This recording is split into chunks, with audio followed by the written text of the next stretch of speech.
मनुज कर जाचा प्रभु विधि विचनु कीन चाह साचा। भगवान ब्रह्मा ने रावण को वचन दिया था, उस वचन को सत्य करने के लिए हरि ने अवतार लिया है। वचन क्या था? जो नहीं जाऊं राही पर रावण मन मनुष्य कर जाचा। मनुष्य के द्वारा रावण की मृत्यु हुई।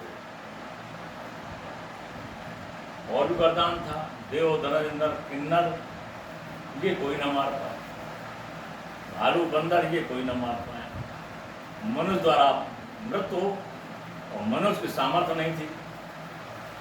तीसरा विधाता कहा जाता था। रावण इतना शक्तिशाली था, मनुष्य मार नहीं सकता था। उसने ऐसा वरदान मांगा कि मनुष्य द्वारा मृत्यु मनुष्य मार नहीं सकता।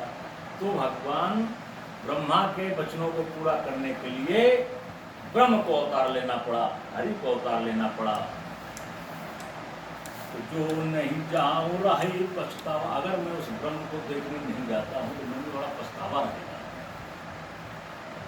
कोई किसी रिश्ते नातेदार के सामने से घर से निकले और फिर वहां न जाए किन्हीं व्यस्तता के कारण, या उसे रिश्तेदार को पता चले तो कहे अच्छा यहीं से निकल गए, तो 1 मिनट रुके भी नहीं, तो ये पछतावा होगा। तो जो न जाऊं रहाई पछतावा करत विचार न बनत बना। विचार करते हैं लेकिन कोई युक्ति नहीं समझ में आ रही, कैसे इनका दर्शन करें ये समझ नहीं आ रहा है। भगवान शंकर चाहते तो हैं हम दर्शन करें, लेकिन दर्शन मिल नहीं पा रहे हैं। यही विधि भय सोच बस ईसा और समय जाय दस सीसा। ये विचार कर ही रहे थे, जैसी हो गो तत्वता वैसी मिले सहाय। आव न आवे ताई तो आव न आवे ताई तो ताई तहाँ ले जाए। ये सिद्धांत है, जैसी होनी होती है वैसे ही व्यवस्थाएं अपने आप भगवान बना लेते हैं। भगवान शंकर को भगवान राम के दर्शन करने की लालसा थी। यदि भगवान की भक्ति में आप 1 इंच आगे बढ़ते हैं तो भगवान 100 इंच आगे बढ़ते हैं। मन तो बनाइए भक्ति भाव का।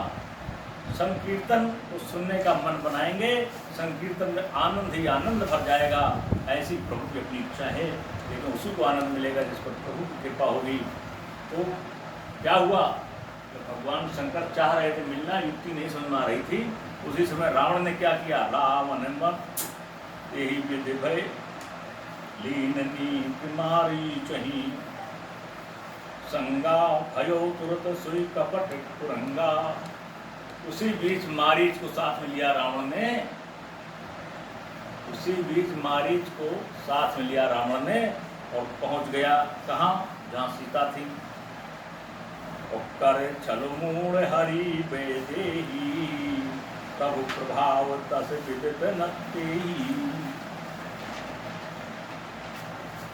वैदेही को हर ले गया छल करके रावण। ये परिस्थिति के अनुसार भगवान की लीला है। लीन नीच, रावण को नीच शब्द कहा गया है क्योंकि उसने अच्छा काम नहीं किया है, इसलिए नीच कहा गया है। लीन नीच मारी चही संगा, मारी तो उसका मामा था, उसको साथ में लेता है रावण। और भयो तुरत सोई कपट कुरंगा, तो कपट मृग बन गया। मारीच कपट कुरंग हिरण बन गया और सोने का हिरण बन करके ललचा दिया मैया सीता को। सीता ने कहा इसकी मृगछाल चाहिए।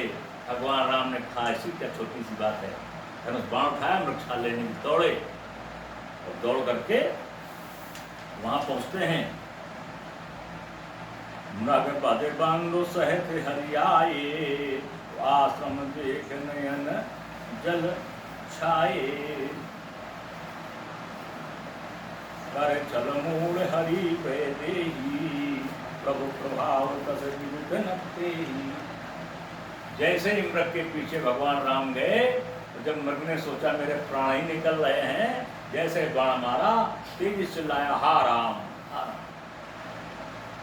जैसे राम सब सुना, सीता ने लक्ष्मण से कहा जाओ तुम्हारे भैया पर कोई संकट है।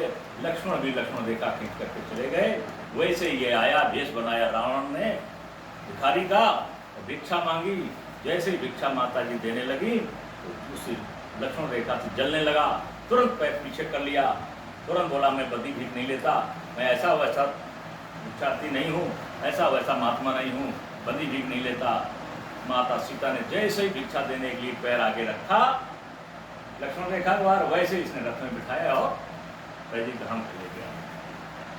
ये हुआ। और जब ये हो गया और उसके बाद जब ये लौट करके आते हैं, मृग बधे बंधु सहते हरि आए, मृग का वध करने के बाद हरि बंधु के साथ यानी लक्ष्मण के साथ वापस आ गए। आश्रम देख नयन जल छाए, जैसे आश्रम आया वैदेही को नहीं देखा, वैसे आंखों में अश्रु आ गए, रुदन करने लगे भगवान राम। बड़ा ही जो मानव करता है वही भगवान राम ने किया है।